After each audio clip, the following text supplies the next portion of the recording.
Bismillahirrahmanirrahim.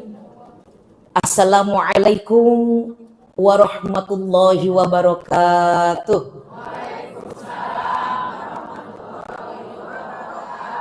Apa kabar semuanya? Bapak Ibu sehat? Saya berdoa kepada Allah semoga semuanya diberikan kesehatan lahir batin selalu, dipanjangkan usianya penuh dengan keberkahan, bermanfaat hidup kita untuk masyarakat, untuk keluarga, untuk agama, bangsa dan negara. Senantiasa Allah angkat derajat kita, Allah jauhkan balahi, bencana, musibah kepada kita semuanya dan keluarga kita juga lingkungan kita. Dan semoga Allah berikan ilmu yang bermanfaat untuk meningkatkan kualitas ibadah kita kepada Allah Subhanahu wa taala, dan mudah-mudahan Allah berikan rezeki yang berkah, yang halal, yang berlimpah untuk bekal ibadah kita dunia dan akhirat. Amin ya Allah ya rabbal alamin. Al-Fatihah. A'udzubillahi minasyaitonir rajim. Bismillahirrahmanirrahim. Alhamdulillahi rabbil alamin. Arrahmanir rahim. Maliki yaumiddin. Iyyaka na'budu wa iyyaka nasta'in. Ihdinas siratal mustaqim. Siratal ladzina an'amta 'alaihim ghairil maghdubi 'alaihim waladdallin. Amin. Rabbighfir lana wali walidina wali jami'il muslimina. Amin. Terima kasih kepada Ayahanda Bapak Haji Nyaubin, dan barangkali beliau akan melanjutkan tugasnya ke kecamatan. Kita doakan fi amanillah, semoga diberikan kelancaran, kemudahan. Terpenting beliau sudah hadir dan menyampaikan sambutannya kepada kita semuanya ya. Insya Allah Ayahanda sehat selalu, jangan terganggu dengan gak enak meninggalkan masjid ini. Ada tugas kedua, monggo Bapak silakan, kita ikhlas ridho ya. Betul? Insya Allah Bapak lancar dalam tugas, amin. Terima kasih Bapak, Masya Allah. Bismillahirrahmanirrahim.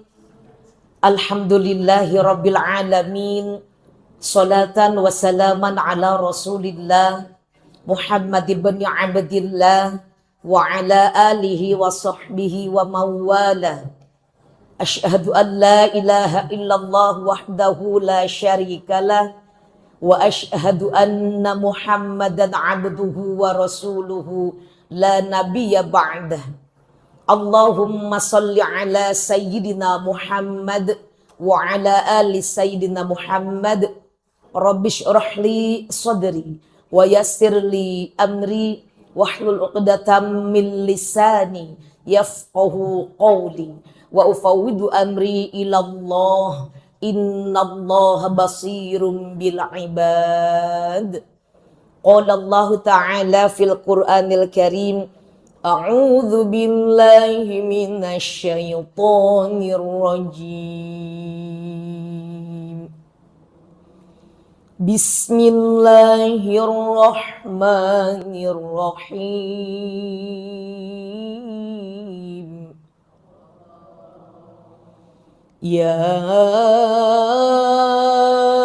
ayyuhalladzina amanu kutiba alaikumus syiyam.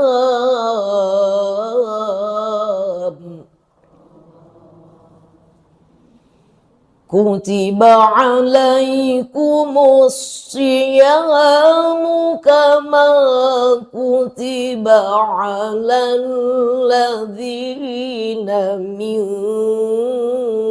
qablikum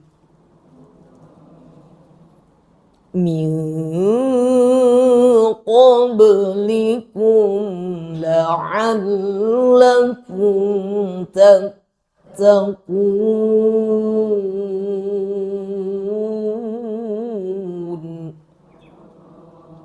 Sadaqallahul azim. Qala Nabi sallallahu alaihi wasallam, al-jannatu mushtaqatun ila arba'atin, talil Qur'an wa hafidhil lisan wa mut'imul ji'an wa shaumi Ramadan. Wa qala aidan man fariha bidukhuli Ramadan haramallahu jasadahu 'ala niran. Sadaqallahul azim wa sadaqa rasuluhun nabiyul habibul karim wa nahnu ala dzalika minasyahidin wasyakirina walhamdulillahi rabbil alamin. Yang terhormat Ketua Dewan Kemakmuran Masjid Al-Muhsinin Ayahanda Bapak Haji Nyak Ubin beserta segenap jajarannya, kita doakan diberikan selalu kesehatan dan juga kemudahan, kesabaran dalam terus membina kita sebagai jamaahnya. Amin. Yang kami hormati Ketua Muslim Al-Muhsinin Bunda Haja Santi beserta segenap jajarannya. Yang kami hormati Ayahanda Bapak Haji Ari dan juga Bunda Haja Indah Yani. Ayahanda yang ada di samping kiri saya ini, Masya Allah luar biasa, walaupun 4 orang, ini mewakili dari 400 orang. 5 sama Bapak, berarti 500 orang mewakili yang hadir hari ini. Ya, karena apa? Beliaulah yang memiliki waktu luang hari ini dan sudah diundang oleh Allah hakikatnya. Wasilahnya undangan kita hari ini di masjid yang mulia ini, beliau berkesempatan hadir, maka kita bersyukur dihadiri oleh bapak-bapak yang mulia ini. Alhamdulillah. Ayahanda Bapak yang mulia, saya belum kenal satu persatu namanya, mohon izin. Ya, mudah-mudahan tidak mengurangi rasa hormat dan ta'zim. Karena kita baru ketemu kayaknya ya. Baru ketemu ya Pak ya. Yang sama-sama kita hormati para pimpinan majelis ta'lim dari berbagai masjid atau majelis ta'lim yang hadir hari ini, segenap tamu undangan, para alim ulama, para tokoh masyarakat, para guru-guru kita semuanya, bunda-bunda semua yang hadir dengan pakaian yang hitam-hitam. Untung saya nggak pakai baju merah. La ilaha illallah. Allah begitu baik sama saya. Pakai baju hitam. Nggak taunya di sini semua baju hitam. Jadi saya seperti menyesuaikan. Pala kita nggak calling-callingan, gawe awean ya. Sehati berarti kalau begitu. Ibu-ibu yang baju pink, tadi saya udah mau pakai baju pink. Beneran. Ibu-ibu yang pakai baju coklat, tadi saya udah mau pakai baju coklat. Cuma karena pening banyak sekali warna, ya udahlah pakai baju hitam aja. Semoga bukan karena baju, karena warna-warni kita di sini, tapi satu hati kita, yaitu untuk mencari ridho Allah Subhanahu wa taala. Insyaallah duduknya kita bersimpuh dengan penuh tawadu di hadapan Allah pagi hari ini di tanggal 7 Sya'ban 1447 Hijriah. Kita tinggal menunggu 23 hari lagi menuju bulan suci Ramadan. Mudah-mudahan hari ini adalah merupakan tawakuf yang insya Allah nanti habis lebaran nyambung lagi. Tapi juga Ramadan itu bukan berarti berhenti totalitas. Namun kita isi dengan kegiatan-kegiatan yang memang biasa dilakukan di bulan suci Ramadan, seperti kajian duha, tadarus Al-Quran ya, dan juga kumpul bersama-sama. Mungkin nanti akan ada kegiatan-kegiatan, program-program terbaik dari Ketua Muslimah Ibu Haja Santi untuk kita semuanya. Insya Allah kita dukung selalu. Apapun yang dilakukan untuk memakmurkan masjid ini, kita harus mendukungnya. Kalau bukan kita, siapa lagi? Kitalah yang akan mengisi, memakmurkan masjid yang mulia ini. Benar Bunda? Bunda yang tercinta, terima kasih kepada pemandu acara. Alhamdulillah, gak usah pikirin sebut nama saya, udah aja Bunda Tuti. Mau Bunda Tuti, mau Bu Tuti, mau Butut, terserah. Mau Kak Tuti, mau Neng Tuti, mau Uni Tuti, mau Nyai Tuti, terserah. Yang penting saya mah Tuti aja namanya ya. Di sini ada berapa orang yang namanya Tuti? Mungkin dapat mangkok ya. Pasaran nama Tuti itu ya. La ilaha illallah. Ada Ibu Tuti Alawiyah ya, Ketua BKMT Amakfullah.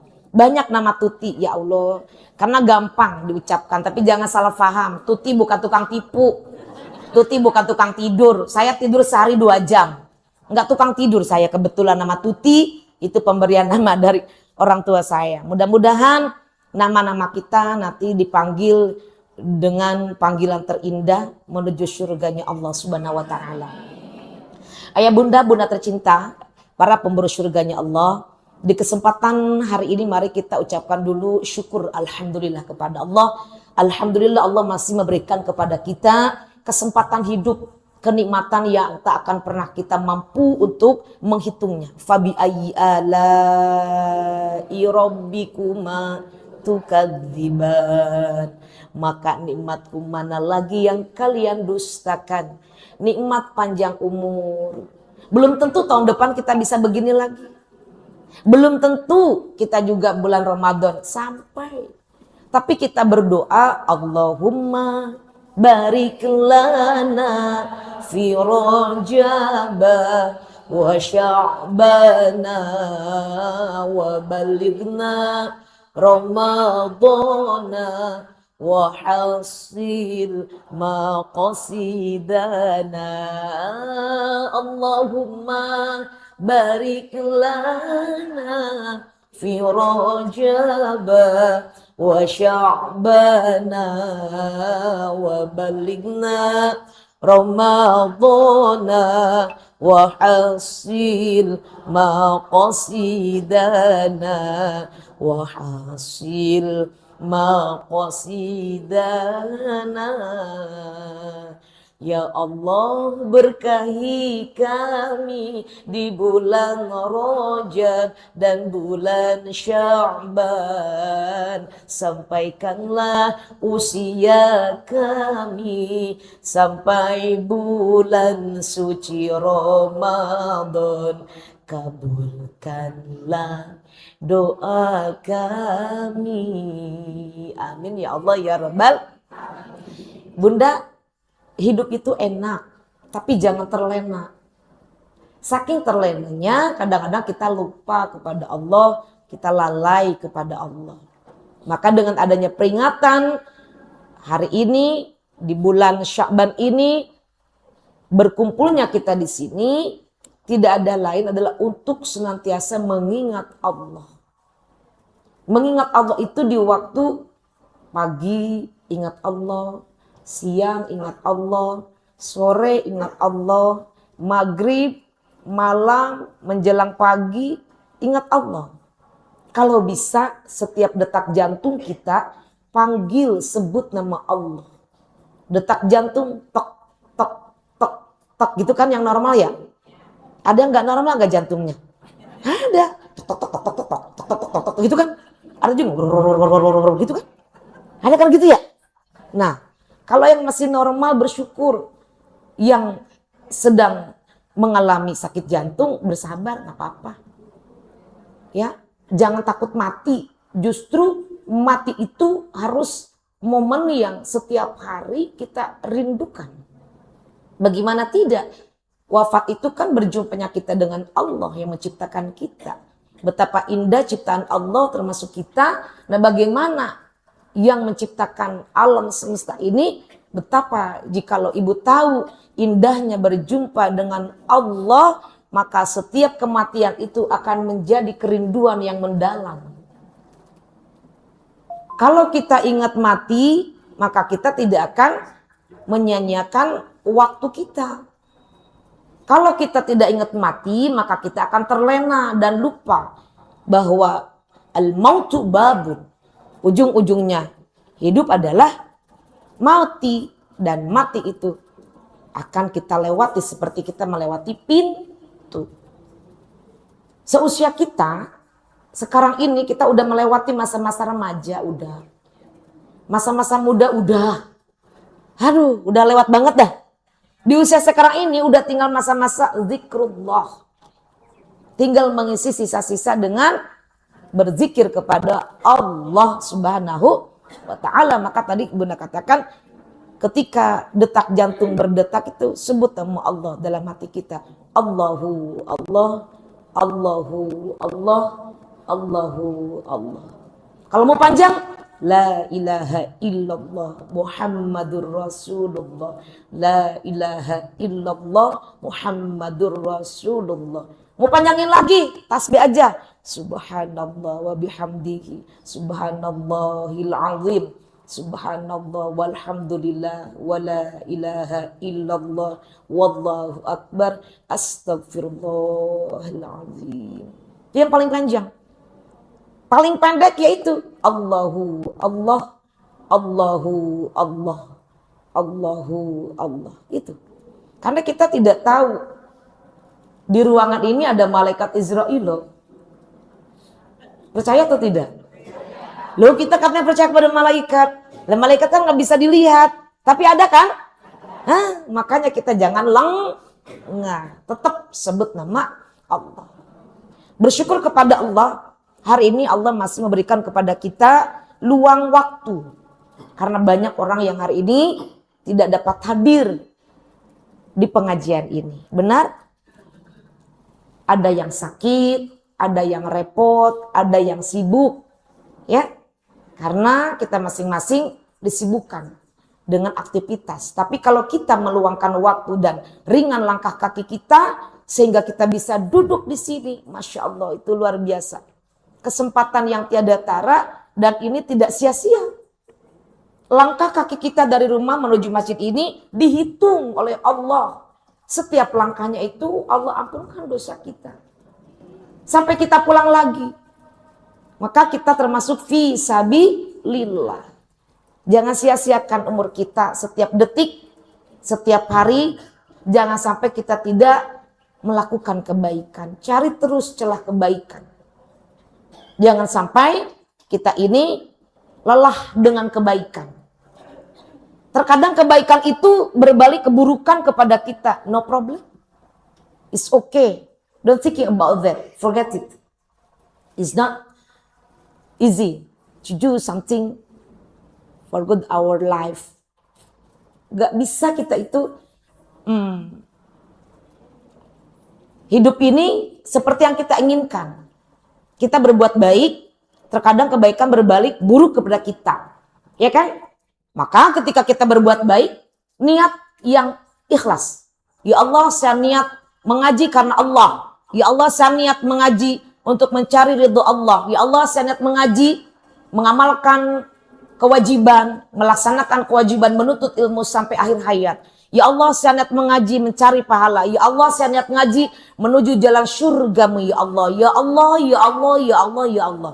Kalau udah di otaknya, kalau udah di kepalanya, di pikirannya Allah, Allah, Allah, semua yang kita hadapi, bikin pusing, bikin ribet itu lewat.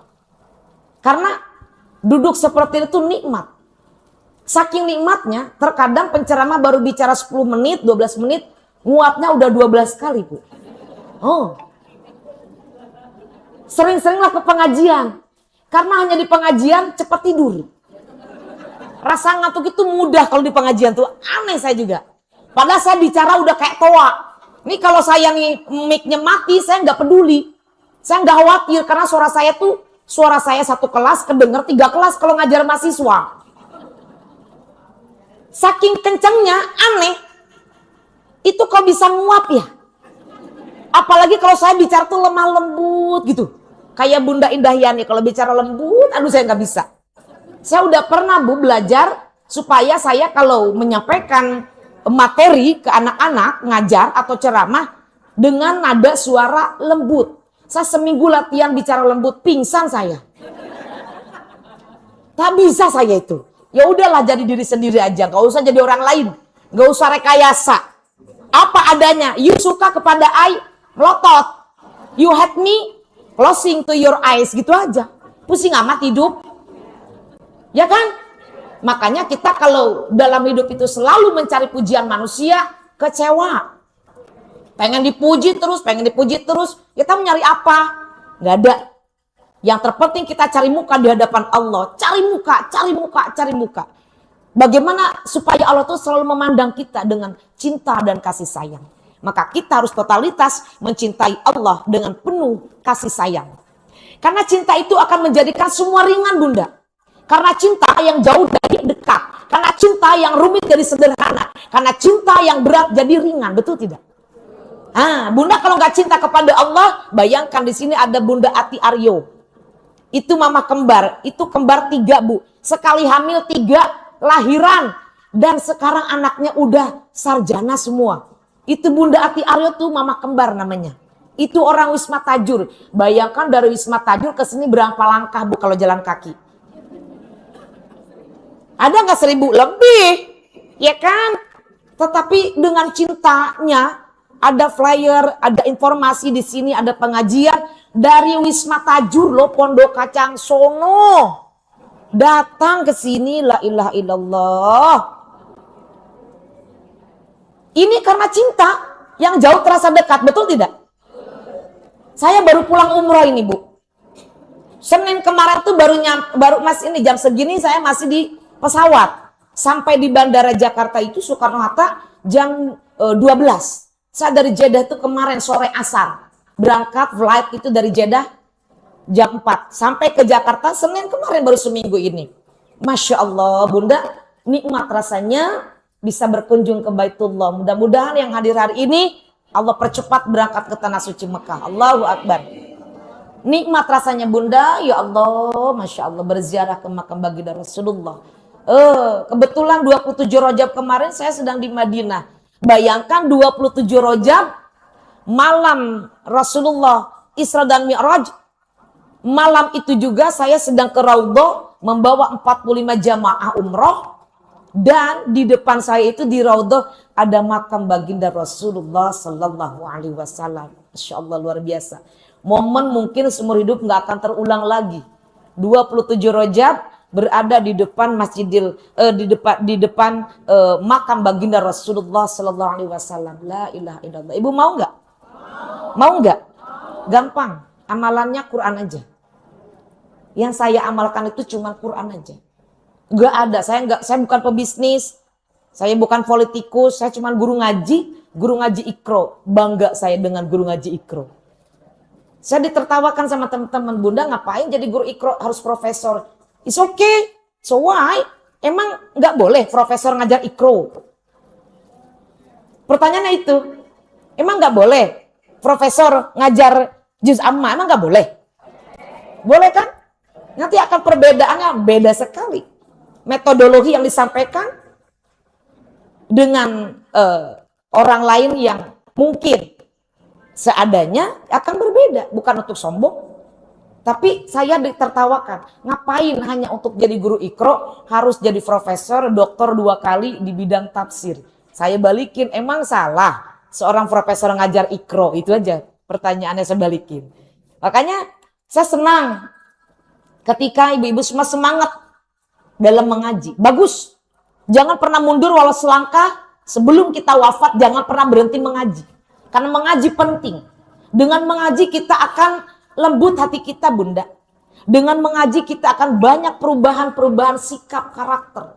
Karena Al-Quran yang disampaikan itu setetes akan masuk ke dalam hati kita. Bagaimana kalau sudah ngaji tapi hati kita masih keras? Pertanyakan kepada iman kita. Kenapa udah ngaji tapi nggak berbekas? Ngaji tiap hari tapi nggak ada rasa cinta kepada Allah. Ngaji tiap hari tapi tidak mau bergaul dengan orang lain. Ngaji tiap hari di rumah tapi tidak suka bersosialisasi. Ngaji tiap hari di rumah tapi tidak suka bersilaturahmi dengan orang banyak. Gak mau ketemu orang banyak. Maunya di rumah aja. Nah itu tuh. Karena mengaji itu bukan cuma hanya dibaca. Perintah Allah bacalah. Tapi bacanya apa? Bukan hanya baca tekstual, tapi baca isi kandungan Al-Qur'annya, baca pelajarannya. Dan hari ini kita akan menutup pengajian disebut dengan tawakuf. Tetapi bukan untuk berhenti selamanya.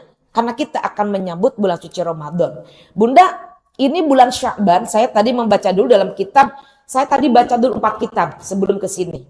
Jadi saya kalau mau ngasih materi, kalau di Trans TV, dikasih judul jam 8 malam, saya pelajari sampai jam 1 malam. Tidur 1 jam, jam 2 berangkat ke Trans TV. Jam 3 nyampe, sholat tahajudnya di Trans TV, jam 4 udah diurusin sama make up, sama wardrobe, setengah 5 sholat berjamaah, sama Ustaz Maulana, Ustaz Syam. Katanya Ustaz Maulana kemarin kesini ya? Itu saya ingetin banget, yang mengundang Bunda Indah Yani, terus tiap hari, Bunda Tuti tolong Ustadz Maulana, Bunda Tuti tolong Ustadz Maulana. Saya kasih trik-triknya begini, iya. Saya ingetin terus Ustadz Maulana, Ustadz Maulana. Di belakang ibu saya membackup Ustadz Maulana, jangan sampai gak hadir. Iya, karena Bunda Indah Yani bawel sama saya, tenang Bunda Indah Yani. Untuk Bunda Indah Yani, saya tidak akan pernah luput. Bunda Indah Yani, calling saya, Bunda Tuti, tanggal segini kosong buat Bunda Indah Yani. Karena Bunda Indah Yani itu murid saya, ngaji. Jadi saya bantu beliau, katanya baru pengajian. Saya backup, silakan. Mau kapanpun undang saya, insya Allah kalau nggak bentrok, nggak ada udzur syar'i, saya datang. Karena Bunda Indah Yani adalah murid saya yang paling rajin. Dari Iqra 1 sampai Quran ngaji dengan saya, Bunda Indah Yani itu. Terima kasih Bunda Indah Yani ya. Jadi saya ketika diundang ke sini tanggal 26 ini, saya udah belajar dulu di rumah. Harus saya jelaskan kepada ibu-ibu.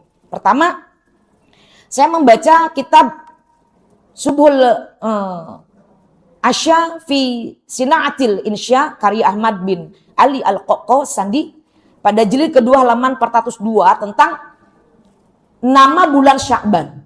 Saya baca dari 4 kitab ya Bunda ya. Kenapa ada bulan Sya'ban? Nah itu pertanyaannya. Kenapa ada bulan Rajab? Kenapa ada bulan Sya'ban? Kenapa ada bulan suci Ramadan? Lalu bagaimana asbabun nuzul? Turunnya surah Al-Baqarah 183. Dari ilmu yang saya pelajari, dulu Rasulullah SAW itu Bunda, sebelum datangnya bulan suci Ramadan, full menyambut bulan suci Ramadan itu dengan saum. Nabi itu rajin puasanya Bu.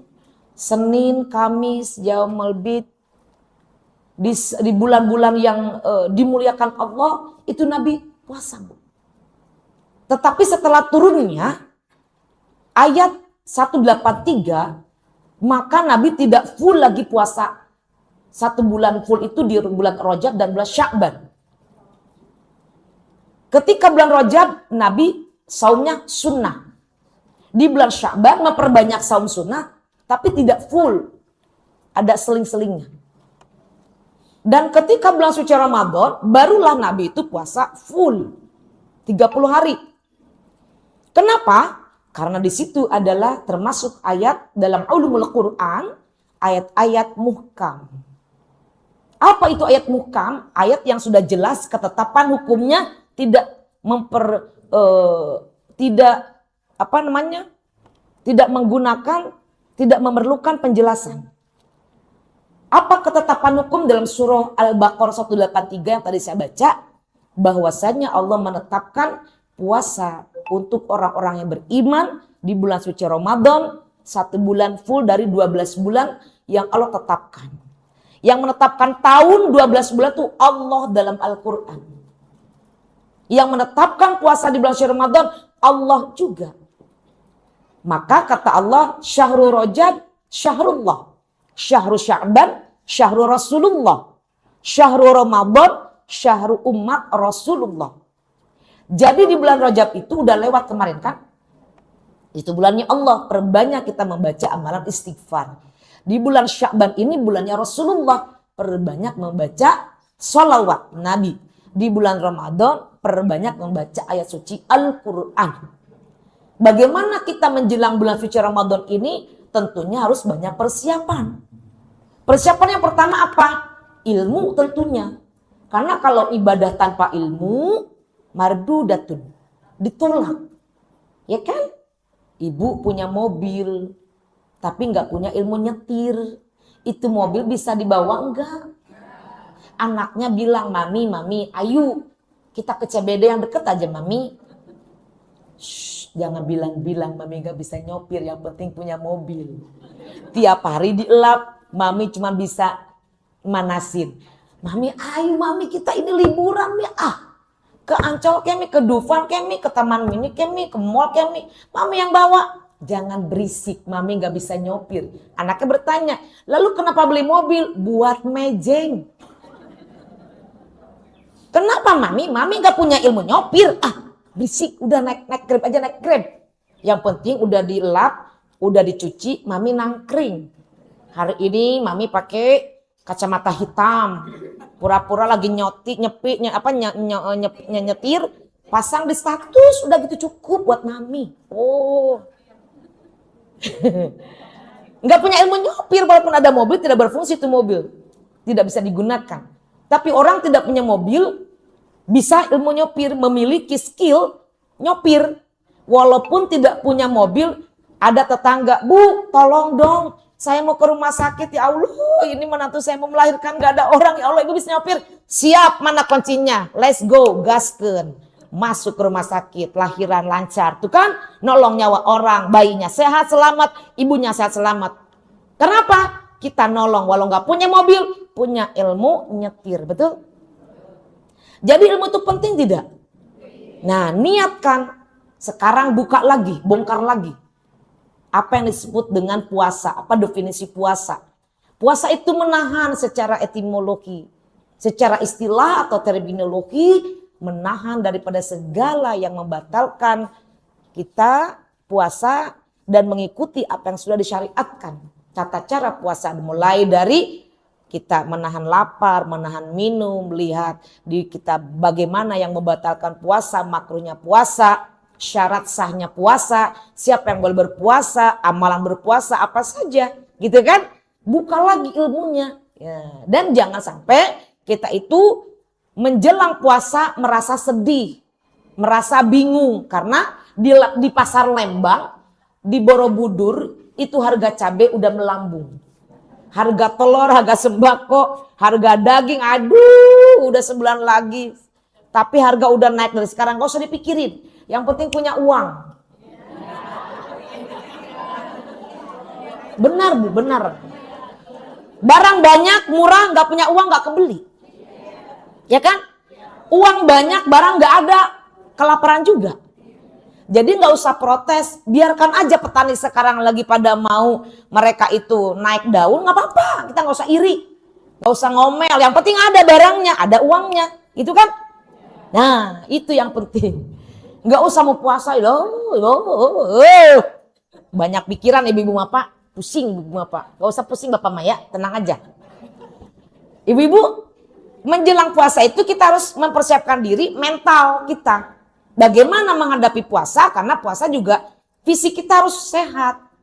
Jangan sampai ketika sekarang kita mumpung bisa makan pagi, sore, siang, malam, makan aja. Pagi makan, siang makan, sore makan, malam makan. Lagi tidur bunyi perut ke dapur bikin makanan. Ya Allah, di otak kita mumpung belum puasa, puas-puasin makan sebelum puasa. Nah, itu orang-orang awam. Itu pemikiran orang awam seperti itu. Is okay karena belum banyak pengetahuannya, makanya ngaji, ya kan? Ketika puasa kita itu jangan memikirkan hal yang kurang begitu bermanfaat, tapi pikirkan program-program apa di bulan puasa ini kita harus mendapatkan goal apa tahun ini puasa kita. Apakah kita challenge-nya kita mau disodakoh? Goalnya kita puasa ini mau banyakin sodakohnya atau tadarusnya?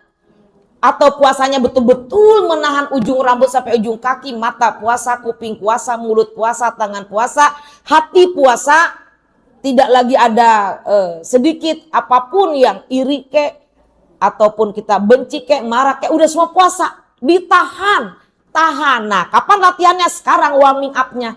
Sebelum kita hari H, warming up sekarang, stretching dulu, ya kan? Nah sekarang nih ayo istighfar dulu. Ya Allah, adakah di hati kita satu nama yang kita benci? Sampai hari ini belum hilang tuh nama yang kita benci. Hilangin, hempas sono ke gunung Himalaya. Buat apa dipelihara benci sama orang? Orangnya gak mikirin kita mikirin orang. Rugi, betul? Ikhlasin ya Allah. Maka momen hari ini adalah saat kita meminta maaf kepada teman-teman kita, saudara kita, tetangga kita, jikalau selama kita bergaul selama setahun ada tutur kata, ada perilaku yang menyinggung, yang bikin sakit hati, mumpung sekarang berkumpul, nanti harus kita minta maaf, ya. Dan cara meminta maaf itu ada adabnya, jangan maaf ya, maaf, yang gitu. Pegang tangannya, pegang yang kencang, tapi jangan kencang ntar sakit orang. Tatap matanya, rasakan di hati, klik enggak. Kalau udah teng saya maafkan, udah itu betul-betul memaafkan yang tulus. Jangan sampai, ingat ya, ada dia gue kagak bakal ngaji gue sih. Kalau nggak ada dia gue ngaji gue mah. Kagak ada dia gue ngaji, ada dia gue kagak ngaji. Kayak kucing-kucingan, tersiksa orang kayak gitu. Ngapain? Orang kita akan ketemu juga, suatu saat akan butuh-butuh juga sama dia. Bisa jadi dia yang akan menolong kita yang paling utama kepada kita. Jangan membenci seseorang berlebihan, bisa jadi dia akan yang menolong kita. Justru kita akan balik cinta kepada dia. Dan cara kita bermaaf-maafan, bersalaman-salaman, bismillah. Senyumnya dulu, keluarkan senyumnya. Jangan Salaman cembetut, muka kemana dibuang. Ingat kalau salaman mukanya dibuang, jangan dipungut. Gak penting, biarin aja dia mau kemana kebuangnya tuh ya. Senyum dulu, pegang tangannya, kita berpeluk ya. Kan Teletubbies sudah ngajarin berpelukan, gitu kan. Masa kalah sama Teletubbies? Oke? Nah, ingat kita ini mau puasa, bersihkan hati kita. Sya'ban, Ibu, artinya kita itu bercabang-cabang. Apa yang bercabang-cabang, kebaikan di bulan ini harus kita tanamkan. Harus kita mulai lagi. Karena Sya'ban itu dalam 4 kitab yang Bunda baca, semuanya Rasulullah mengatakan dalam hadisnya bahwa di bulan Sya'ban ini bercabang-cabang kebaikan yang bisa kita lakukan. Di bulan Sya'ban ini ada nanti 15 hari bulan Sya'ban atau nisfu Sya'ban, di mana kita ini akan melaporkan amalan kita selama 1 tahun. Ada amalan harian, ada amalan mingguan, ada amalan tahunan. Amalan yang mana yang bisa kita laporkan ke hadapan Allah? Allah sudah tahu amalan kita. Anak kita sekolah setiap semester kalau sudah selesai UAS, ujian akhir semester dibagi rapot. Bulan Desember pada dibagi rapot kan? Liburan deh. Rapot anak kita bagaimana nih hasilnya? Kita pun begitu. Kita nggak hidup aja. Emangnya nggak ada laporan amalan kita kepada Allah? Ada ternyata. Nabi menyampaikan informasi ini. Bahwa di bulan Sya'ban kita akan melaporkan hasil perbuatan kita. Baik dan buruk dilaporkan pada malam nisfu Sya'ban. Nisfu itu setengah. Sya'ban, bulan Sya'ban. Pertengahan bulan Sya'ban nanti akan dilaporkanlah. Nabi menyampaikan, saya ketika dilaporkan amalan selama setahun ingin dalam keadaan puasa, maka Nabi memperbanyak puasa di bulan Sya'ban. Kapan bulan Sya'ban? Nanti nisfu Sya'bannya tanggal berapa? Ini tanggal 7 kan? Ini 7. Ini tanggal 7 Sya'ban. Ke-15 tanggal berapa? Tanggal 2 apa 3 Februari? Kalau bisa before-nya itu sebelumnya kita puasa. Bunda kalau puasanya Sabtu nggak usah mikir-mikir hari. Jumat dipermasalahkan, Sabtu dipermasalahkan, Minggu dipermasalahkan. Pokoknya tanggal 15 puasa aja dah gitu. Kenapa? Karena Nabi mencontohkan di saat Nabi di malam nisfu Sya'ban selalu dalam keadaan puasa. Dan Nabi berharap kita pun sebagai umatnya kalau bisa ikuti sunnah Nabi. Ya, bagi yang mampu, bagi yang tidak ada halangan. Bagaimana Bunda kalau saya nggak mampu? Ya enggak, kan sunnah, nggak wajib gitu ya. Nah mudah-mudahan di malam nisfu Sya'ban ini Allah mengangkat rapot kita itu dalam rapot yang terbaik, Bu. Bagaimana agar rapot kita itu terbaik? Masih ada kesempatan seminggu untuk berbuat baik kah? Untuk menutupi keburukan-keburukan, kekurangan, kelalaian di 350 hari ke belakang masih bisa. Apa yang kita punya? Apa yang kita bisa lakukan? Istighfar, sholat taubat. Perbanyak sholat taubat. Ayo sholat taubat kita. Jangan sampai sholat taubat itu nunggu kita mau saat wafat. Emang wafat ada yang kasih tahu? WhatsApp pagi ini pas bangun tidur WhatsApp. Selamat pagi, saya malaikat Israel menyampaikan kepada Anda bahwa hari ini jam 12 Anda akan saya cabut nyawanya. Kalau ada informasi WhatsApp seperti itu dari malaikat Israel, kagak ada yang ngajari ini. Betul tuh. Mendingan kita di rumah syahadat, persiapan, ya Allah ngaji kali.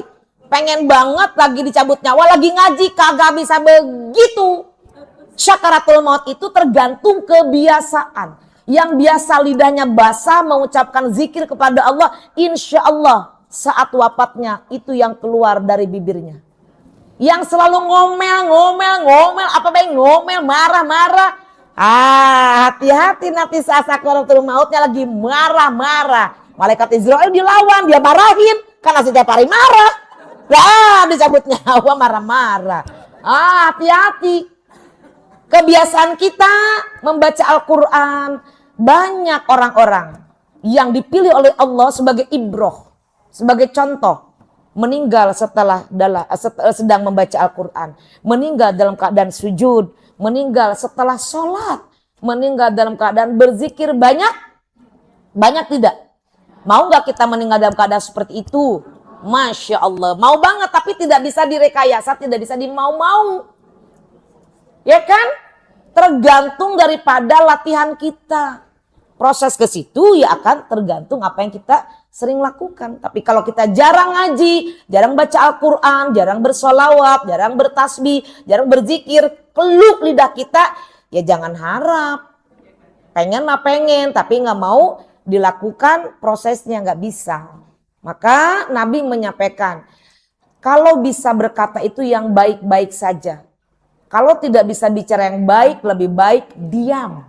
Kalau kita terbalik, kita nggak biasa diam. Kita mah ngomong banyak, apalagi saya ngomong mulu. Ya, kalau saya kan ngomongnya pada ketepatan tugas saya. Ibu-ibu kalau mau tahu saya di rumah nggak pernah ngomong. Sama anak-anak nggak pernah ngobrol, jarang. Anak-anak udah tahu. Saya kalau pulang ngisi materi di mobil dari sini sampai UIN Ciputat nggak pernah ngomong sama sopir, diem aja. Tapi saya bilang dulu, Pak sopir maaf, saya baru habis bicara 2 jam. Kalau saya tidak berbicara apapun, Bapak jangan menganggap saya itu patung, atau saya sombong, atau saya ketus, saya capek Pak ngomong. Saya pengen tidur ya Pak. Gitu. Kenapa? Karena lidah kita ini nanti akan ditanya. Ternyata lidah itu termasuk golongan orang yang dirindukan oleh surga. Saya mengutip tadi satu hadis Rasulullah. Al-jannatu, surga itu, mushtaqatun, merindukan. Ibu namanya mushtaq, syauq, rindu, obatnya apa? Tuh, ibu makan, timbang ditanya rindu aja nggak tahu jawabannya. Ibu kalau lagi rindu, obatnya apa? Nah itu, mau nggak bertemu dengan surga? Mau nggak jadi penghuni surga? Ternyata ibu lidah itu termasuk golongan orang yang dirindukan oleh surga. Lidah yang mana? Yang bisa dijaga. Salamatul insan bil hifdil lisan. Nah ini mau Ramadan, jaga dari sekarang lidah, dilatih untuk tidak berbicara yang kotor. Gibah itu coba dikurangi.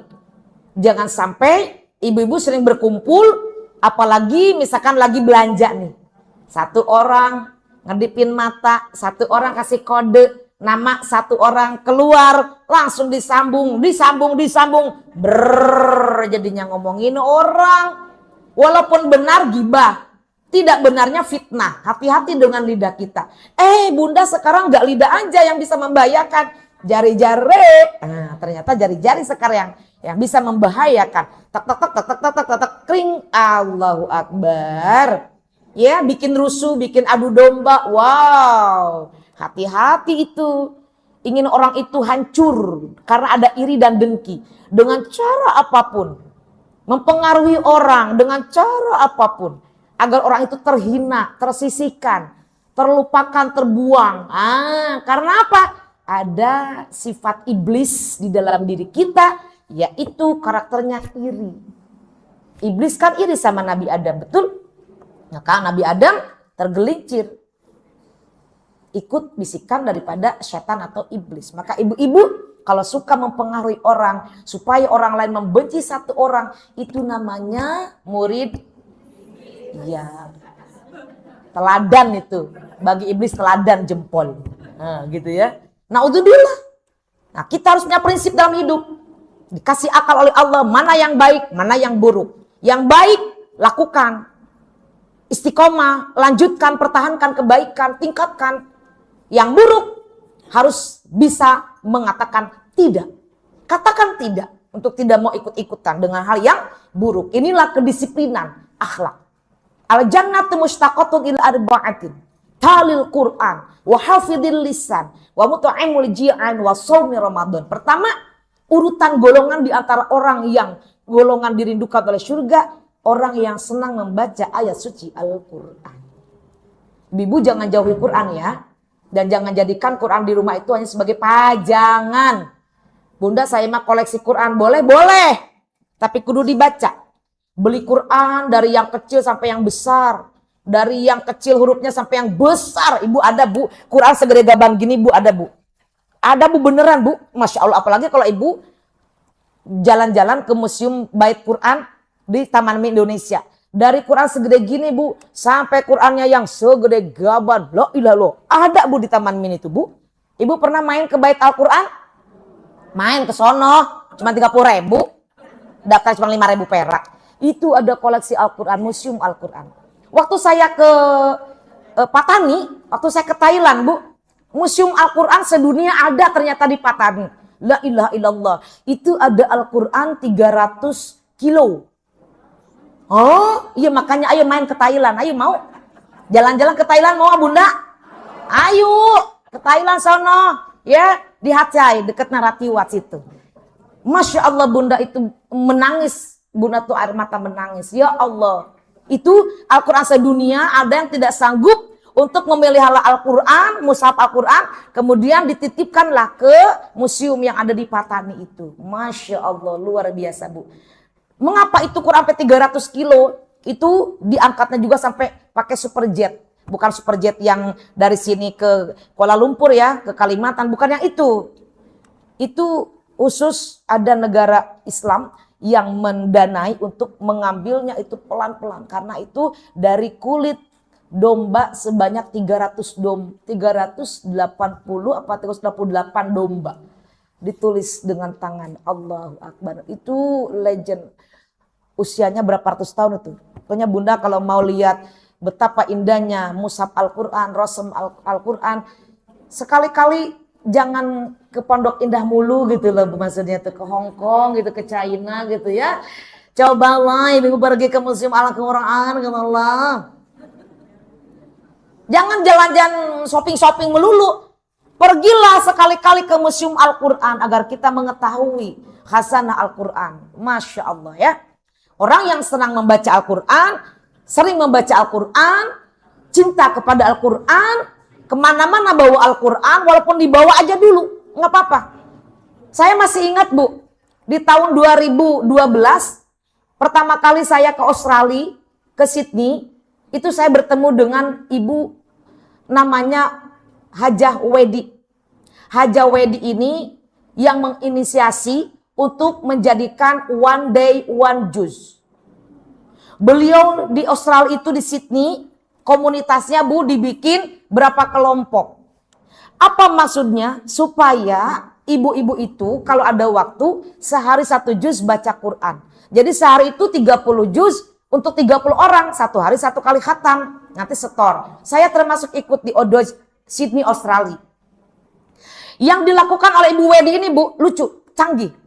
Memberikan semangat kepada ibu-ibunya begini. Ibu-ibu kemana-mana bawa Quran. Kemana-mana bawa Quran. Bawa aja dulu. Nggak dibaca juga dibawa aja dulu. Lama-lama keseringan dibawa. Kan kita mau baca. Dari mau baca kita mau pelajari gitu. Jadi motivasinya itu ibu-ibu kemana-mana bawa Quran. Bawa Quran. Bu sekarang Quran mushaf kalau misalnya kita batalkan nggak bisa. Gimana Qurannya di dalam handphone? Boleh, boleh saja. Tapi jangan sampai salah klik. Mau dilihat Quran, yang dilihat TikTok. Yang dilihat Quran, dilihat YouTube. Terlena, ayo scroll. Udah 2 jam, ayo. Udah ada 3.000 tontonan yang ibu tonton. Quran yang gak dibaca. Itu hati-hati ya. Orang yang senang membaca Al-Quran, maka dirindukan oleh surganya Allah.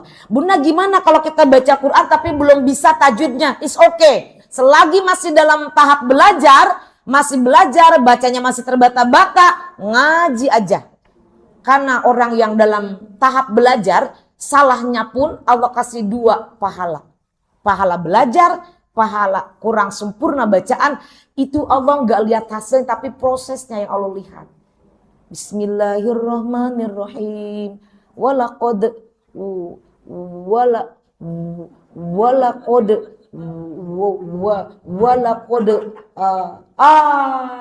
titik 2 ta, titik di bawah ya, titik 2 ta ada iya. Aduh mana dulu nih ta apa ya nih? Aduh. Ata iya disukun ai. Mikir Bu. Baca 1 ayat aja sampai 2 jam.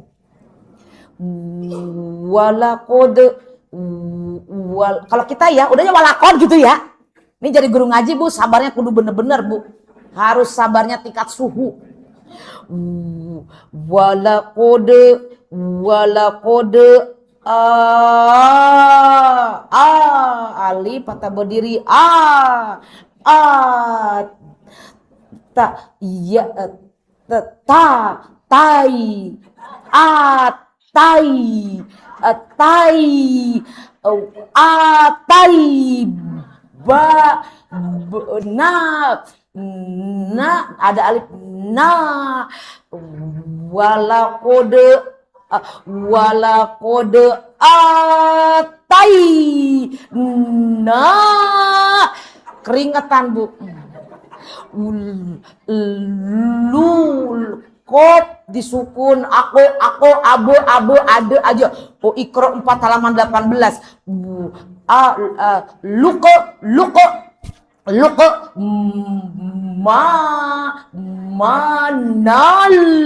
nal alif lam disukun nal nun ada patah ada alif patah mad aslinya ada sukun nal jangan dipanjangkan nal lah ketemu tuh ulang lagi dari awal wala kode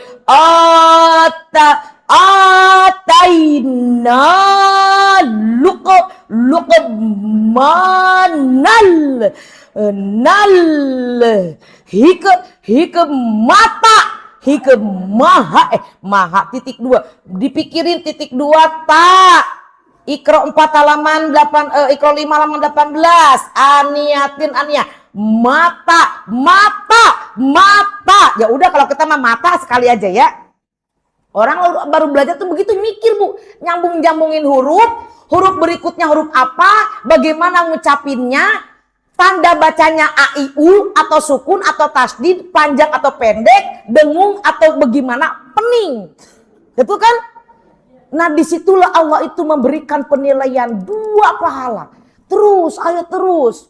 Orang-orang udah 1 juz, kita baru 1 ayat, kagak ngapa-ngapa. Beresin aja dulu itu. Walaqad ataina luqmanal hikmata.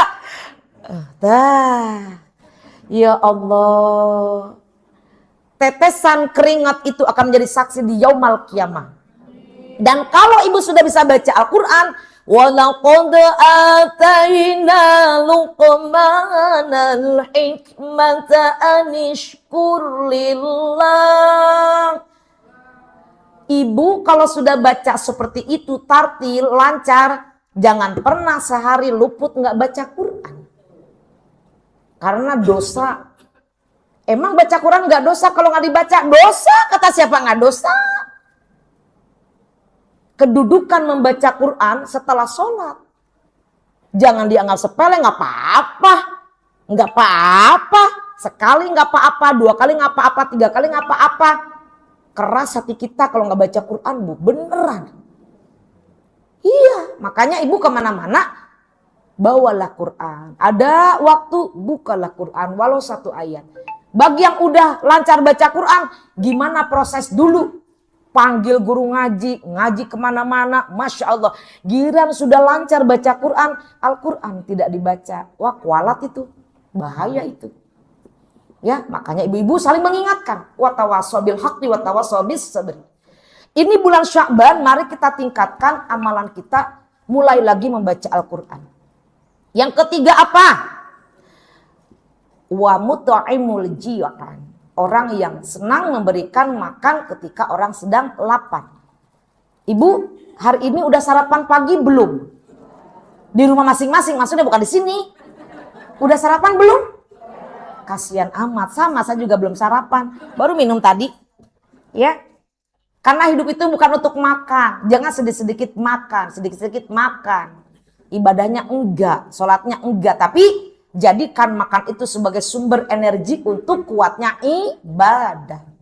Dan bagaimana kalau kita memberikan makan kepada orang yang lapar, sama pahalanya terkhusus di bulan suci Ramadan seperti kita puasa. Kenapa di bulan Ramadan itu banyak orang-orang berbondong-bondong bersedekah? Karena tahu pahalanya di bulan suci Ramadan, 1 kebaikan dibayar 700 kebaikan di bulan Ramadan, Allah sedang berikan pahala yang tiada tara, unlimited. Ayo, silakan, ayo bersedekahlah, tarawih silakan. Ayo silakan bersedekah, perbanyak. Karena Allah akan melipat gandakan pahalanya. Maka orang yang tahu betapa berkahnya bulan suci Ramadan akan berbondong-bondong meningkatkan kualitas ibadah di bulan suci Ramadan. Maka disitulah kita harus punya persiapan, program, planning apa yang akan kita lakukan di bulan suci Ramadan. Harus jelas. Jangan sampai Ramadan tahun lalu begitu, tahun sekarang begitu. Ya udahlah saya mah gitu-gitu aja. Jangan ibu. Hidup itu harus punya strategi. Strategi dalam ibadah, strategi dalam kita berumah tangga. Harus punya strategi, harus ada ilmunya, betul tidak? Strategi kita apa nih? Kita akan perang karena di bulan Ramadan pembakaran dosa. Maka dari sekarang kita bersihkan dulu dosa-dosa kita. Hanya 1 bulan, Bu. Enggak lama. Maka kita persiapannya 11 bulan. 1 bulan untuk 11 bulan, 11 bulan untuk persiapan 1 bulan. Paham gak sampai sini saya bicara? Kita diedukasi, ditarbiyah di bulan Ramadan sebulan. Tapi untuk amalan kita 11 bulan ke depan gitu kan. 11 bulan yang sudah kita lakukan, nah persiapannya untuk menjelang 1 bulan besok gitu. Jadi kita persiapkan nih. Yang kurang-kurang ayo kita sempurnakan. Yang belum-belum ayo kita mulai lagi. Yang sudah kita latihan, yang udah kita rutinkan, udah kita dawamkan, pertahankan, tingkatkan. Dan yang terakhir adalah orang yang berpuasa di bulan suci Ramadan. Dialah orang yang dirindukan oleh surganya Allah Subhanahu wa ta'ala. Kita kembalikan kepada ayat Al-Quran. Kenapa Allah itu menyeru hanya orang yang beriman? Ya ayyuhalladzina amanu. Dalam ilmu ulumul Quran itu namanya ayat-ayat yang am. Ada ayat-ayat yang khos. Ya ayyuhalladzina amanu termasuk ayat khos. Ibu pernah baca ayat Al-Quran ya ayyuhalladzina amanu, ya ayyuhan nasu? Ada bacaan ya ayyuhan nasu dan ya ayyuhalladzina amanu ada? Apa perbedaannya? Ya ayyuhan nasu itu adalah global, am, umum. Allah menyeru kepada seluruh manusia. Manusia itu terdiri dari laki-laki, perempuan, yang beriman, yang belum beriman, mau kafir, mau muslim. Allah seru manusia yang aku ciptakan.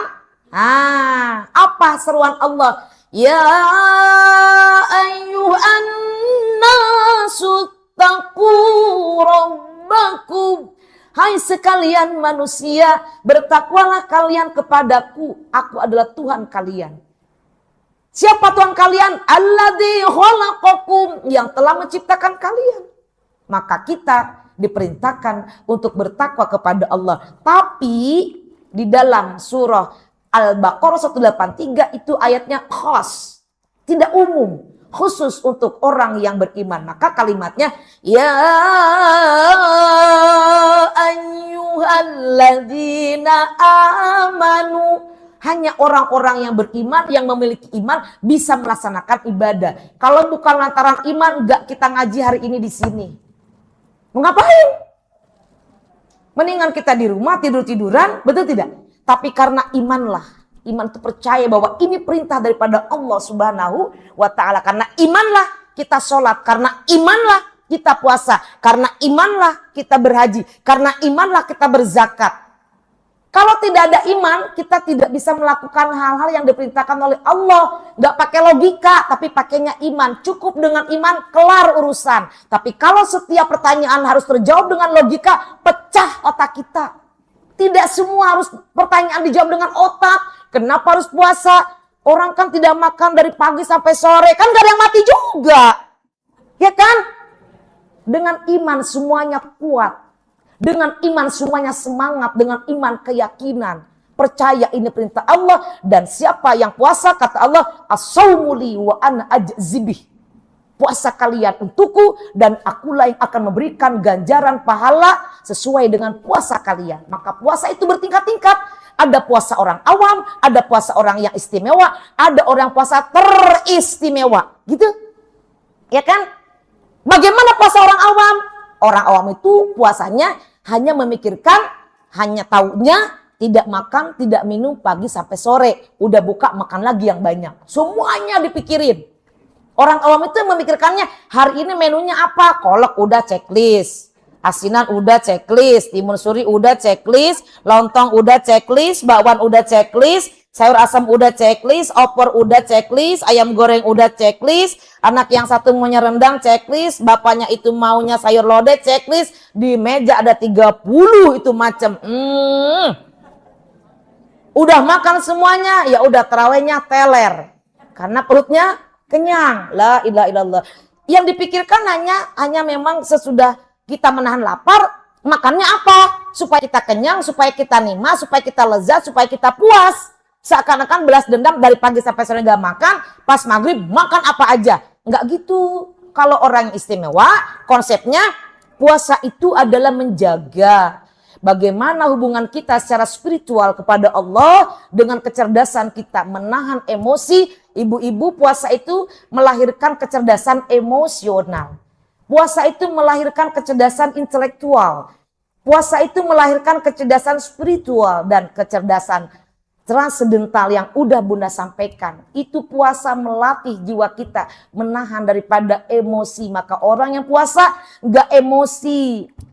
Enggak yang dipikirkan itu apa-apa enggak. Tapi bagaimana nih sejak kita niat puasa setelah sahur sampai dengan maghrib. Itu kita jaga sholat kita kalau bisa tepat waktu.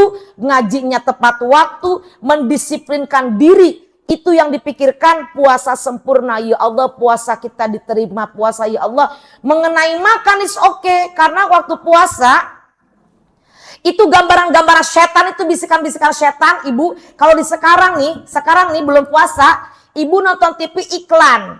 Di iklan itu ada tiba-tiba ada gelas beling diisi dengan parutan es plek, diisi pakai alpukat, diisi pakai kelapa muda, terus warna merah, ujung-ujungnya marjan.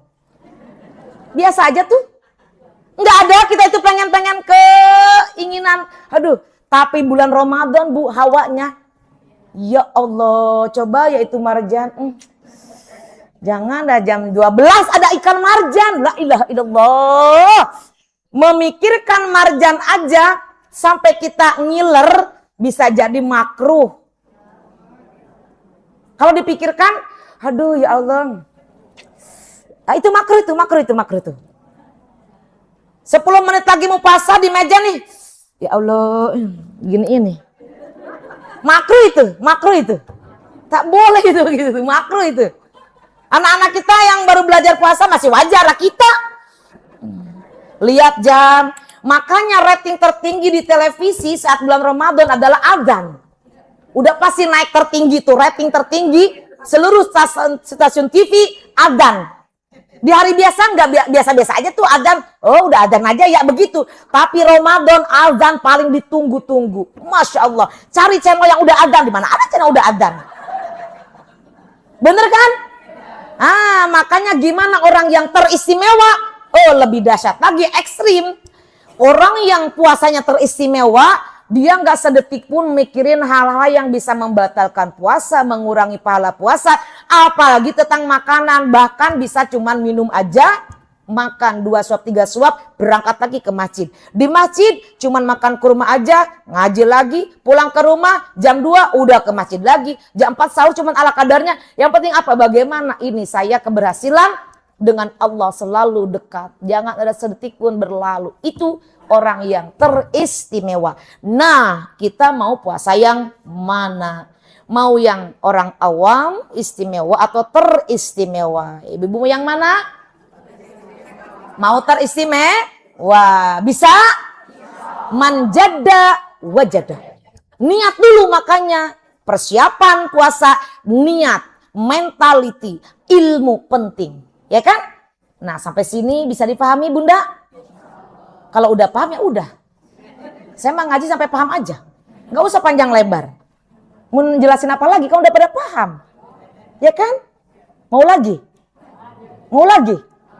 Oke, lanjut. 10 menit lagi ya. Di situ ada kalimat ya ayyuhalladzina amanu. Hai orang-orang yang beriman, yang tidak beriman tidak hai. Tidak disuruh oleh Allah karena puasanya untuk orang yang beriman. Saya mengajar di orang agama Buddha 9 tahun, Bu. Di daerah Citra Buana, Kembangan. Ibu Shirley agamanya Buddha, izin. Saya sudah izin ke Bu Shirley. Bu Shirley, kalau saya dalam ceramah, nama ibu saya sebut sebagai inspiring, nggak apa-apa ya. Silakan Bunda, orang yang masih hidup, masih ada teleponnya nih. Bu Shirley agamanya Buddha, suaminya Pak Abadi agamanya Katolik, anaknya Protestan. Satu rumah ada 3 agama. Dan saya ngajar di rumah Ibu Shirley itu 9 tahun. Ngajarin siapa? Bukan ngajarin Bu Shirley, tapi Bu Shirley ikut ngaji. Ngajarin karyawannya 30 orang. 9 tahun saya, dari ikro 1 sampai ikro 6 setiap minggu jam 7 sampai jam 8 doang. Yang enggak ikut ngaji, 1 kali enggak ngaji, itu enggak dikasih sembako sebulan. Diomelin abis-abisan. Kenapa kamu enggak ngaji? Ya Allah, padahal agama Buddha, karyawannya enggak ngaji sekali. Abis. Enggak dikasih sembako sebulan, diomelin, dicecer. Masya Allah, tiba enggak ngaji doang, ngaji ikro. Ya Allah, sebegitu ekstrimnya tuh, ya Allah. Dasar tuh, cinta Quran. Agamanya Buddha tapi cinta Quran. Bunda Tuti, saya akan melaksanakan kehidupan saya dengan syariat agama Islam. Oh, Ibu udah syahadat, ayo syahadat. Belum, saya masih komunikasi dengan Buddha saya. Dan saya masih pakai kutek. Apa masalahnya? Sholat itu Bunda Tuti tidak boleh ada air yang menghalangi masuk ke dalam pori-pori daripada tangan. Saya masih pakai kutek. Kalau sholat 5 kali saya kan gonta-ganti kutek. Ntar kutek lagi, ntar bersin lagi. Masih ribet Bunda Tuti, saya kalau masuk Islam sholatnya ribet. Karena saya masih pakai kutek. Urusan ibu lah. Urusan saya mengajak, menyampaikan. Urusan hidayah, urusan ibu. Maka kenapa dalam skripsi pertama tesis saya ambil tentang hidayah. Karena itu yang menjadikan objek penelitian saya, itu orang agama Buddha ngaji sama saya 9 tahun, untuk karyawannya 30 orang di rumahnya, tapi sampai detik ini belum beragama Islam. Ternyata kata Allah Al-Qasas 56, innaka la tahdi man ahbabta walakinnallaha yahdi man yasha wallahu a'lamu bil muhtadin. Sesungguhnya engkau hai Muhammad tidak bisa memberikan hidayah kepada orang yang kau cintai, yaitu paman beliau. Saat mau detik-detik wafat, Rasulullah memohon kepada Allah, wahai pamanku, ayo bersyahadat, kata Allah, hai Muhammad, engkau tidak bisa memberikan hidayah kepada orang yang sekalipun kau cintai, tapi akulah yang memiliki hak prerogatif, aku berikan hidayah kepada siapa yang aku kehendaki, dan aku tahu siapa yang aku akan berikan hidayah. Masya Allah. Ya, saya mengkomparkan 2 tafsir Asy-Sya'rawi dan Al-Misbah.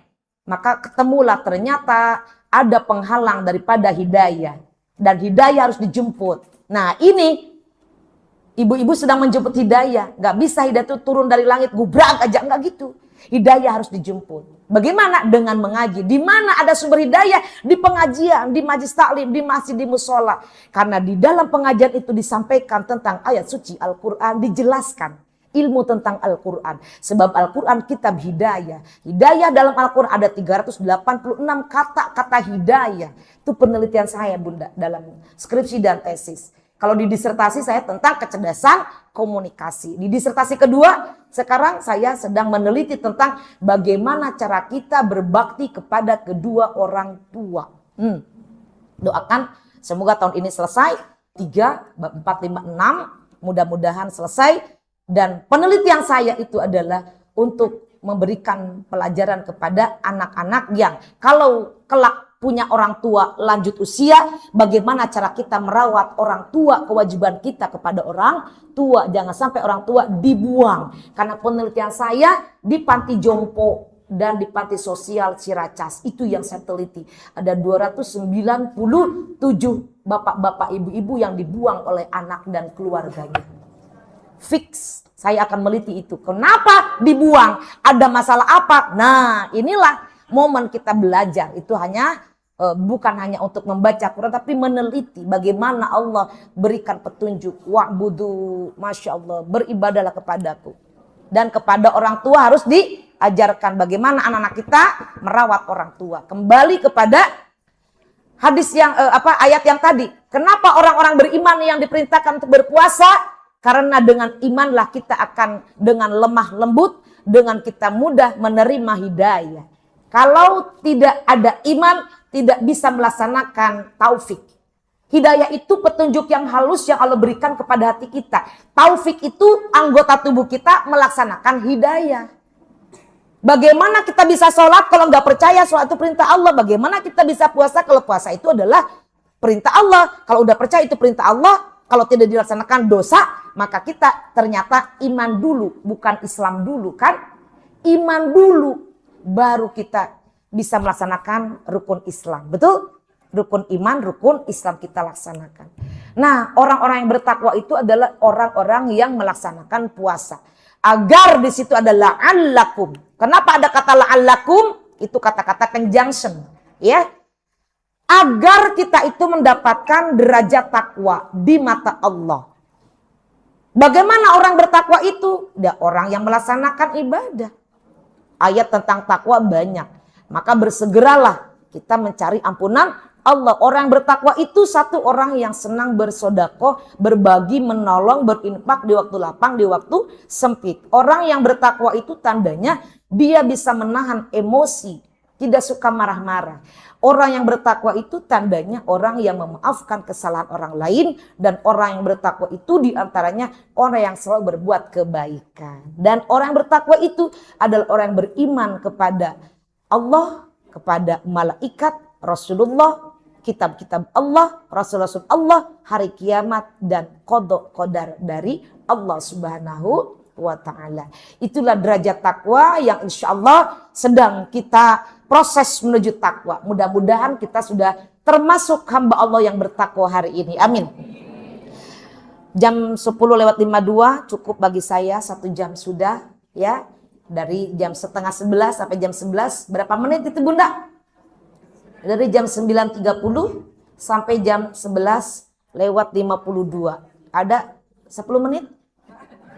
Ada? 1 jam setengah ya? Sampai sini ada yang mau bertanya silakan. Paling tinggi Bunda Cinta Cantik. Silakan Bunda saya. Boleh mic-nya dikasih? Mic saya atau Bunda? Itu apa sana? Oh iya boleh. Saya hari ini nggak saum Bunda, karena sedang minum obat ini flu. Pulang dari Mekah oleh-olehnya batuk flu. Karena di Madinah itu cerah, tapi udaranya dingin. Jadi mohon izin, hari ini saya nggak saum ya, mungkin besok insya Allah. Assalamualaikum warahmatullahi wabarakatuh. Waalaikumsalam warahmatullahi wabarakatuh Bunda. Saya simpel saja. Iya Bunda. Kenapa kita harus ada nabi? Pertama. Iya. Kedua, kenapa Nabi Muhammad SAW Allah nabi yang terakhir? Iya. Itu pertanyaan saya. Saran saya juga ada satu, gimana nanti kita bisa doakan saudara-saudara kita di Palestina, Iya, siap. khususnya di Jalur Gaza. Karena selama ini saya lihat pengajian-pengajian suka lupa Iya. ngomong kiri kanan, lupa mendoakan saudara sendiri. Iya, siap. Itu aja. Terima kasih. Subhanallah, alhamdulillah. Hari ini nggak ada door prize ya? Nggak ada reward untuk yang bertanya ya? Tidak ada kah? Bunda mau hadiah dari saya Bunda? Mau hadiah dari saya Bunda? Karena pertanyaannya luar biasa, saya kasih 200.000, mau Bunda? Oke, ya. Insya Allah. Karena panitia tidak menyediakan hadiah, nggak apa-apa. Saya kasih hadiah buat Bunda ya. Bunda boleh 200.000 dari saya? Nah, sedikit aja buat beli bakso ya. Luar biasa pertanyaannya. Alhamdulillah. Boleh saya antarkan ya? Sedikit aja ala kadar hadiah. Pertanyaannya bagus. Siapa namanya Bunda? Bu Bambang Suko. Masya Allah, udah cantik. Ini waktu remajanya, Tamara Blasenski lewat sepertinya ya. Masya Allah ya, subhanallah. Bunda, pertanyaannya bagus. Mengapa kita harus ada nabi? Kenapa harus ada nabi? Karena nabi itu adalah utusan Allah Subhanahu wa ta'ala yang tugasnya untuk menyampaikan apa yang Allah sampaikan. Ada nabi, ada rasul. Nabi itu definisinya seorang laki-laki yang diberikan oleh Allah mukjizat sebagai bentuk bukti kenabiannya, kemudian untuk dirinya sendiri. Kenapa diberikan mukjizat? Karena yang para nabi hadapi itu adalah orang-orang yang belum beriman kepada Allah Subhanahu wa taala. Maka Allah berikan wahyu kepada nabi. Wahyu adalah merupakan petunjuk yang di dalam wahyu itu Allah ingin mengajak agar manusia itu menyembah Allah yang Maha Esa. Jangan menyembah kepada selain Allah. Dan ketika kaum yang masih belum menyembah Allah, harus ada orang yang memimpin, yang mengajak. Ini acara ini kalau nggak ada Bapak DKM, nggak ada pengurus, nggak mungkin ada pengajian hari ini. Kalau tidak ada pemimpin, bagaimana kita hidup tanpa ada pimpinan? Masing-masing negara, kalau tidak ada pemimpin negara, bagaimana negara itu? Hancur, liar, kacau, tidak ada aturan. Dalam rumah tangga, kalau tidak ada pemimpin rumah tangga, bagaimana rumah tangga bisa terwujud? Siapa yang dihormati, siapa yang menghormati, siapa yang mengatur, siapa yang membuat aturan. Ya kan? Allah itu maha sayang kepada manusia yang telah Allah ciptakan. Tetapi manusia itu diberikan akal sebagai bentuk kasih sayang Allah dibedakan dengan makhluk ciptaan yang lainnya. Agar apa? Agar memilih mana yang baik, mana yang buruk. Untuk membimbing kita, menyampaikan, menginformasikan yang baik dan yang buruk itu bagaimana? Maka Allah pilihlah Nabi sebagai pemimpin agar orang-orang yang belum menyembah Allah itu bisa menyembah Allah dengan cara bagaimana Allah berikan mukjizat, yaitu wahyu. Itu. Kenapa Nabi Muhammad sebagai Nabi terakhir? Karena di dalam Al-Quran disebutkan bahwa Nabi itu khataman Nabi. Gitu. Tidak ada lagi Nabi setelah Rasulullah SAW. Dan kalau setelah Rasulullah itu masa kekhalifahan itu adalah kepemimpinan. Setelah Nabi wafat ada Abu Bakar As-Siddiq, ada Umar bin Khattab, ada Utsman bin Affan, ada Ali bin Abi Thalib. Itu disebut khalifah, bukan Nabi. Ya, kalau Nabi itu adalah disebut sebagai utusan Allah dan disebut Nabi dan Rasul. Kalau Nabi, mukjizat yang diberikannya hanya untuk pada dirinya, tidak untuk disampaikan. Tetapi kalau Rasul, seorang laki-laki yang diberikan oleh Allah, mukjizat dipilih oleh Allah dan wajib disampaikan kepada umatnya. Nabi Muhammad itu selain Nabi juga sebagai Rasul. Wa ma arsalnaka illa rahmatan lil alamin. Kenapa Allah itu memilihnya Nabi? Karena sebelum langit dan bumi diciptakan, Allah sudah menciptakan ruh Rasulullah Sallallahu Alaihi Wasallam. Jadi sebetulnya Bu, kita terus banyak bersyukur kepada Rasulullah. Karena kalau ruh Rasulullah tidak diciptakan oleh Allah, kita tidak ada di bumi ini. Karena Allah tidak ciptakan langit dan bumi sebelum menciptakan ruh Rasulullah SAW. Bahkan dalam ilmu yang saya pelajari, Allah itu menciptakan ruh Rasulullah. Kenapa tapi yang diciptakan Nabi Adam pertama kali? Kenapa ruh Rasulullah diciptakan pertama kali tapi Nabi Adam yang diciptakan manusia pertama kali? Itu dialognya dalam surah Al-Baqarah 30 itu kan? Allah berdialog dengan malaikat, wahai para malaikat, wa id qala rabbuka lil malaikati inni ja'ilun fil ardi khalifah. Padahal semestinya kenapa Nabi tidak didahulukan jadi Nabi awal gitu ya? Kenapa Nabi Adam? Itu adalah hak Allah. Namanya hak, ya terserah Allah. Mau didahulukan, mau diterakhirkan, mau Allah menciptakan, mau Allah meniadakan, itu hak Allah. Maka kenapa Allah itu memilih Nabi sebagai Nabi yang terakhir? Karena Nabi sudah menyempurnakan al-yauma akmaltu lakum dinakum wa atmamtu alaikum ni'mati wa raditu lakumul Islam madinah. Sebelum ayat itu turun ada surah An-Nasr. Idza jaa nasrullahi wal fath wa ra'aitan nasa yadkhuluna fi dinillahi afwaja fasabbih bihamdi rabbika wastaghfir innahu kana tawwaba. Sebelum surat terakhir turun, itu turun surah An-Nasr. Walaupun suratnya pendek, tidak diturunkan di Mekah, tapi di Madinah. Itu dalam ilmu tafsir disebut tafsir isyari, Bunda. Ini materinya saya sampaikan di semester 5. Ya, ini saya sampaikan semester 5 nih Bunda nih. Jadi surat An-Nasr itu turun sebagai isyarat Nabi akan wafat. Di situ Nabi menyampaikan di depan para sahabat, apabila datang pertolongan Allah dan kemenangan, maka kalian akan lihat manusia masuk agama Allah dengan berbondong-bondong. Maka bertasbihlah kepada Allah Subhanahu wa taala dan mohonlah ampun kepada Allah, sesungguhnya Allah Maha penerima taubat. Semua sahabat yang mendengarkan ayat ini turun bahagia. Why so happy? Because ini ayat manusia akan masuk berbondong-bondong masuk agama Allah, agama Islam, dan datang pertolongan Allah dan kemenangan. Tetapi ada satu sahabat yang menangis. Ibnu Abbas itu menangis, meneteskan air mata, menundukkan kepala. Sahabat yang lain semuanya bingung. Kenapa itu Ibnu Abbas itu kok menangis? Ini kan ayatnya bagus, datang pertolongan Allah dan kemenangan.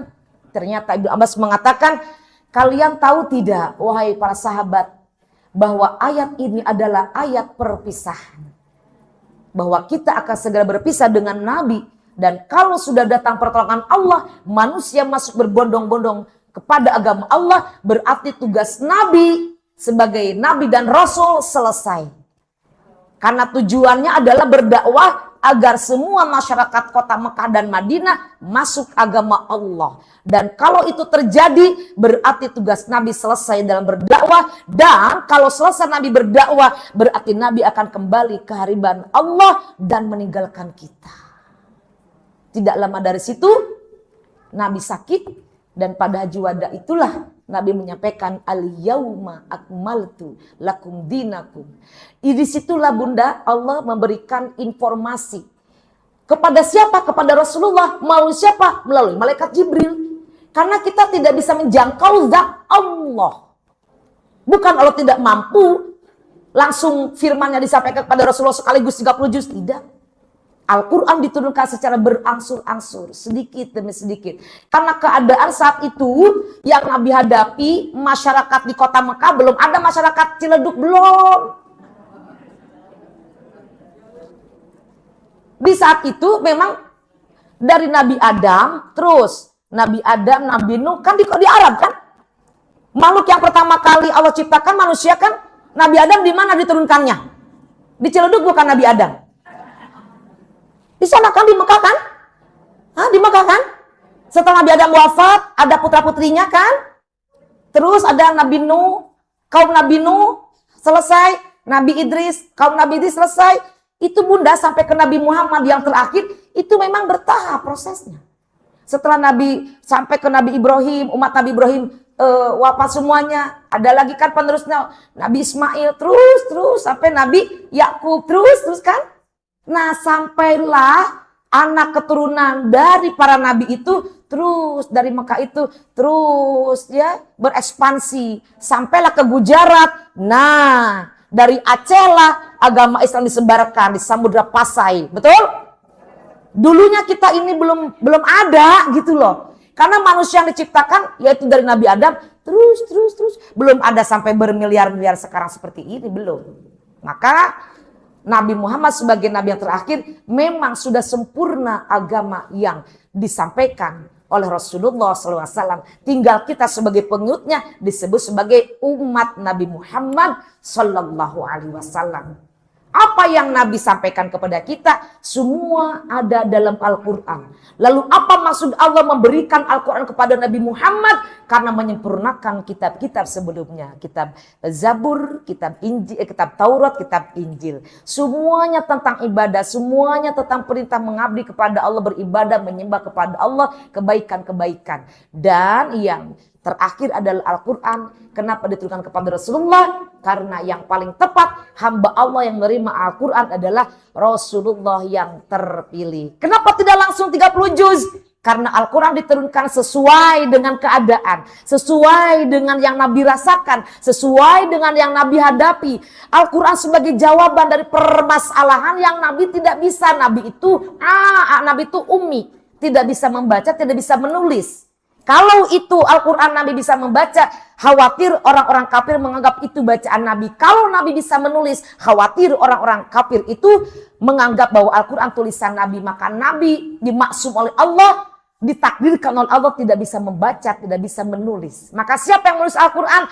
Ada sahabatnya Zaid bin Sabit. Pada masa siapa? Pada masa Utsman bin Affan. Kekhalifahan Abu Bakar tidak ada penulisan Al-Quran. Pada masa Umar bin Khattab tidak ada penulisan Al-Quran. Pada masa Utsman bin Affan lah setelah perang Yamamah 500 orang penghafal Al-Quran wafat dalam perang. Disitulah urgent Umar bin Khattab berdiskusi dengan Utsman bin Affan, ayo kita tulis Al-Quran, wahyu yang Allah sampaikan kepada Rasulullah. Karena saat itu belum ada media, belum ada advertising, belum ada printing, belum ada percetakan. Maka ditulislah oleh Zaid bin Sabit. Masya Allah. Kenapa? Karena butuh kitab Al-Quran untuk disebarkan ke 6 wilayah. Untuk apa? Untuk tahu firman Allah apa isinya dalam Al-Quran. Dan belum ada dalam bentuk mushaf. Karena semua khawatir, merasa takut. Nabi tidak mengajarkan, Nabi tidak mewajibkan. Tapi karena kita butuh, di saat Nabi ada, tidak ada penulisan Al-Quran, khawatir bercampur dengan hadis Nabi. Gitu Bunda ya. Maka firman Allah itulah kalam Allah, beda dengan kalam manusia. Dibuktikan bahwa Al-Quran itu bukan bahasa manusia. Tidak ada satu orang pun yang sanggup Allah tantang bikin satu ayat. Tidak ada yang sanggup. Ternyata memang Al-Quran firman Allah yang maha agung. Bagaimana Allah menyampaikan kepada Rasulullah? Dengan cara menyampaikannya kepada malaikat Jibril alaihissalam di Mekah 13 tahun, di Madinah 10 tahun. Di Mekah disebut ayat-ayat Makkiyah, di Madinah disebut ayat-ayat Madaniyah. Dan sekarang Al-Quran di hadapan kita itu melalui proses pembuktian, proses penulisan Al-Quran, terus diedit ya. Dulu Damaskus ke Madinah ke Mekah, ternyata tulisannya sama semua Bunda rata, kacaulah bacaannya. Dan diambil lagi, kemudian ditiadakan, disimpan, tidak ada lagi, dibuat yang baru. Siapa yang pertama kali memberikan simbol harokat? Itu namanya Abu Aswad Ad-Du'ali. Dengan adanya harokat, fathah, kasrah, dhamma, maka dunia bisa membaca Al-Quran dengan lafaz yang sama, dengan huruf yang sama. Maka itulah kenapa rahasianya Allah memilih Rasulullah untuk menerima wahyu sebagai Nabi dan Rasul yang terakhir. Tak ada lagi Nabi selain Rasulullah, karena Nabi sudah terpilih. Allah sudah mempersiapkan yang akan menerima wahyu Al-Quran yang maha agung, Rasulullah Sallallahu Alaihi Wasallam. Gitu.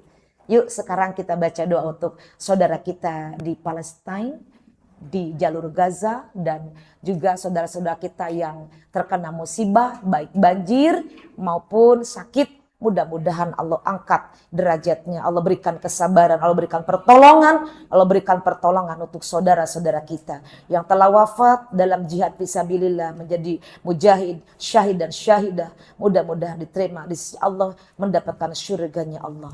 Al-Fatihah. A'udzubillahi minasyaitonirrajim. Bismillahirrahmanirrahim. Alhamdulillahi rabbil alamin. Ar-Rahmanir-Rahim. Maliki yaumiddin. Iyyaka na'budu wa iyyaka nasta'in. Ihdinas siratal mustaqim. Siratal ladzina an'amta 'alaihim ghairil maghdubi 'alaihim waladdallin. Amin. Rabbighfir lana wali walidina wali jami'il muslimina. Amin. Untuk doa ada sekalian? Ayah ada yang memimpin doa? Langsung aja Bunda. Masya Allah, mari dengan segala kerendahan hati, izin para sesepuh, para orang tua, mari kita memohon kepada Allah, semoga Allah berikan umur panjang, Allah berikan kesehatan kita lahir batin, anak keturunan kita semoga menjadi anak yang soleh dan solihah, menjadi anak yang beriman bertakwa kepada Allah Subhanahu wa taala, menjadi anak yang dimuliakan dunia akhirat oleh Allah dengan cara Allah, menjadi anak yang sukses dunia akhirat dengan cara Allah. Ya Allah, bermohon kami agar kami diampunkan dosa-dosa kami, dan semoga kami disampaikan usia sampai dengan bulan suci Ramadan. Panjangkan usia kami dalam taat kepadamu ya Allah. Amin ya Allah ya rabbal alamin. Astaghfirullahaladzim, astaghfirullahaladzim, astaghfirullahaladzim. Ya Allah ya Karim, ya Allah ya Ma'bud. Allahumma salli wa sallim ala sayyidina Muhammadin fil awwalina wal akhirin, wa barik wa sallim wa radiyallahu tabaraka wa ta'ala an sadatina ashabi rasulillahi ajma'in. Amin. Bismillahirrahmanirrahim. Alhamdulillahi rabbil alamin, hamdan syakirin, hamdan na'imin, hamdan yuwafi ni'amahu wa yukafi'u mazidah. Ya Rabbana lakal hamdu kama yanbaghi li jalali wajhikal karim wa 'azimi sultanik. Allahumma salli wa sallim ala sayyidina Muhammad wa ala ali sayyidina Muhammad salatan tujina biha min jami'il ahwali wal afat wa taqdi lana biha jami'al hajat wa tutahhiruna biha min jami'is sayyi'at wa tarfa'una biha عندك أعلى الدرجات وتبلغنا بها أقصى الغايات من جميع الخيرات في الحياة وبعد الممات إنه سميع قريب مجيب الدعوات. يا قاضي الحاجات يا كافي المهمات إنك على كل شيء قدير. اللهم اغفر لنا ذنوبنا ولوالدينا وارحمهم كما ربونا صغارا. اللهم اغفر له وارحمه وعافه واعف عنه واجعل الجنة مثواه. اللهم اغفر لها وارحمها وعافها واعف عنها واجعل الجنة مثواها. اللهم اغفر لهم وارحمهم وعافهم واعف عنهم واجعل الجنة مثواهم. اللهم أنزل الرحمة والنعمة والمغفرة علينا وعلى جميع المسلمين والمسلمات والمؤمنين والمؤمنات خصوصا إلى في فلسطين وjalur Gaza ya Allah. Rabbana zalamna anfusana wa illam taghfir lana wa tarhamna lanakunanna minal khasirin. Rabbana hab lana min azwajina wa dhurriyyatina qurrata a'yun waj'alna lil muttaqina imama. Rabbana innana sami'na munadiyan yunadi lil iman an aminu bi rabbikum fa amanna. Rabbana la tuzigh qulubana ba'da id hadaitana wa hab lana min ladunka rahmatan innaka antal wahhab. Wahhab. Rabbi habli minas solihin. Rabbi habli minas solihin. Rabbi habli minas solihin. Radina billahi rabba wa bil islami dina wa bil qur'ani imama wa bi muhammadin nabiyyan wa rasula. Rabbana taqabbal minna du'aana ya Allah. Silakan Bapak Ibu berdoa, barangkali ada satu doa yang lagi ingin banget diijabah secepatnya, ya Allah kabulkan. Amin. Amin. Amin. Innaka antas sami'ul alim wa tub alaina innaka antat tawwabur rahim.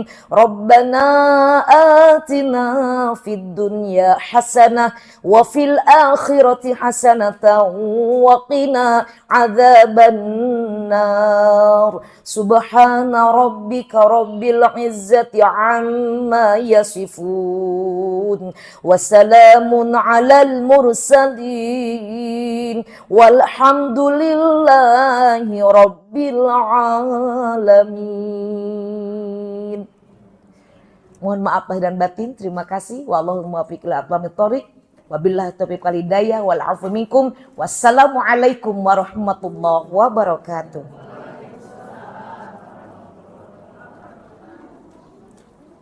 Hadirin semuanya.